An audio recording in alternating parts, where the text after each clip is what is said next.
Gawat, nyawa Surya Paloh terancam, pasukan nasi bungkus berbalik arah. Kita semua sepakat, baik dengan Gerindra, dengan PKB, dengan Golkar, kita sama-sama sebagai anak bangsa terus membangun silaturahmi.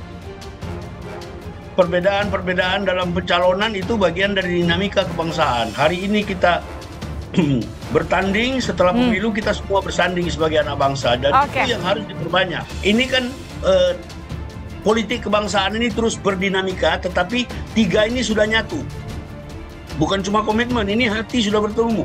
Sulit saya rasa Nasdem itu meninggalkan Anies Baswedan, karena yang pertama mendeklarasikan itu dia loh.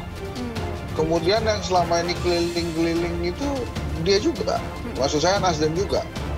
Terus kalau kemudian tiba-tiba dia tinggalkan, dia batalkan itu Anies Baswedan, punishmentnya gede banget itu pasti dari masyarakat dan rakyat tuh. Jadi apapun itu pasti Pak Jokowi jadi variabel yang perlu diperhitungkan lah.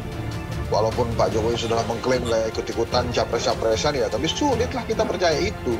Dan karena sudah menetapkan bakal capres, yaitu Anies Baswedan, Nasdem dianggap telah keluar dari peta koalisi istana. Terlalu cepat kalau kita membidik peta koalisi 2024 berdasarkan manuver hari ini. Jadi ini istilahnya itu kayak moving target. Jadi kalau target itu bergerak, kita potret berdasarkan peta hari ini, itu kemungkinan besar meleset. Di mata Nasdem yang sedikit mulai terbuka dan mendengarkan suara waras publik tanah air, Anies adalah kartu mati.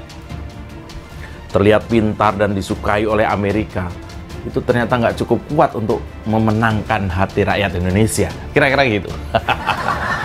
Bisa saja di mata Nasdem yang sedikit mulai terbuka dan mendengarkan suara waras publik ini, bahwa NKRI dan keberlangsungan pembangunan yang sedang dijalankan Pak Jokowi jauh lebih penting dari sekedar segepok dua gepok logistik dari bohir hitam. Pendukung Anies mengamuk, peringatkan Nasdem untuk tetap setia pada Anies. Kita semua sepakat, baik dengan Gerindra, dengan PKB, dengan Golkar, kita sama-sama sebagai anak bangsa terus membangun silaturahmi. Perbedaan-perbedaan dalam pencalonan itu bagian dari dinamika kebangsaan. Hari ini kita bertanding, setelah pemilu kita semua bersanding sebagai anak bangsa, dan itu yang harus diperbanyak. Ini kan politik kebangsaan, ini terus berdinamika, tetapi tiga ini sudah nyatu, bukan cuma komitmen. Ini hati sudah bertemu. Yang pertama mendeklarasikan itu dia loh. Kemudian yang selama ini keliling-keliling itu dia juga. Maksud saya Nasdem juga. Terus kalau kemudian tiba-tiba dia tinggalkan, dia batalkan itu Anies Baswedan, punishmentnya gede banget. Itu masih dari masyarakat dan rakyat tuh. Jadi apapun itu pasti Pak Jokowi jadi variabel yang perlu diperhitungkan lah. Walaupun Pak Jokowi sudah mengklaim saya ikut-ikutan capres-capres,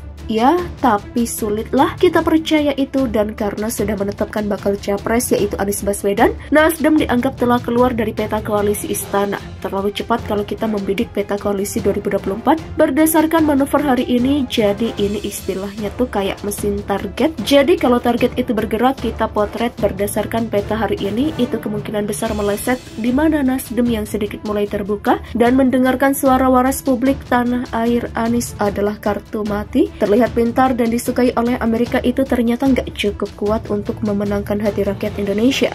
Kira-kira begitu.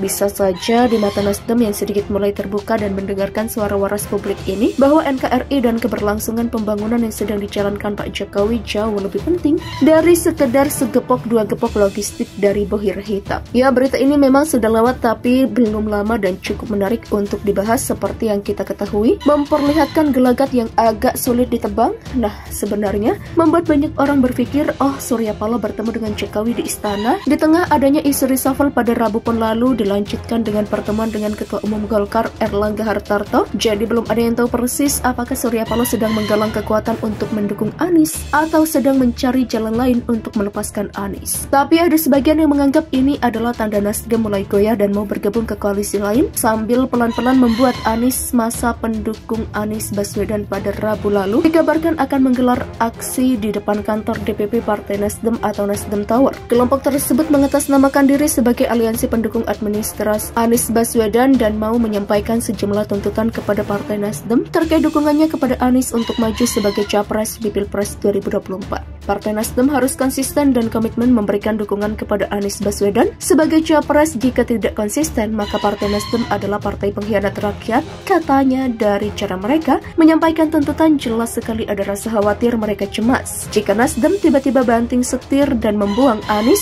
Jika Nasdem out dari koalisi Anies, bakal bernasib mengenaskan.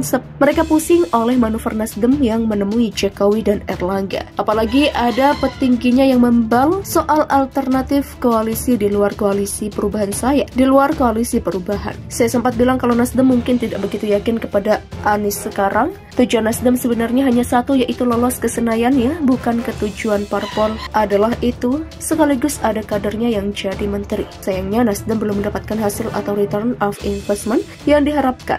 Nasdem dianggap telah keluar dari peta koalisi istana. Terlalu cepat kalau kita membidik peta koalisi 2024 berdasarkan manuver hari ini. Jadi ini istilahnya tuh kayak mesin target. Jadi kalau target itu bergerak, kita potret berdasarkan peta hari ini. Itu kemungkinan besar meleset di mana Nasdem yang sedikit mulai terbuka dan mendengarkan suara waras publik tanah air. Anies adalah kartu mati. Terlihat pintar dan disukai oleh Amerika, itu ternyata nggak cukup kuat untuk memenangkan hati rakyat Indonesia.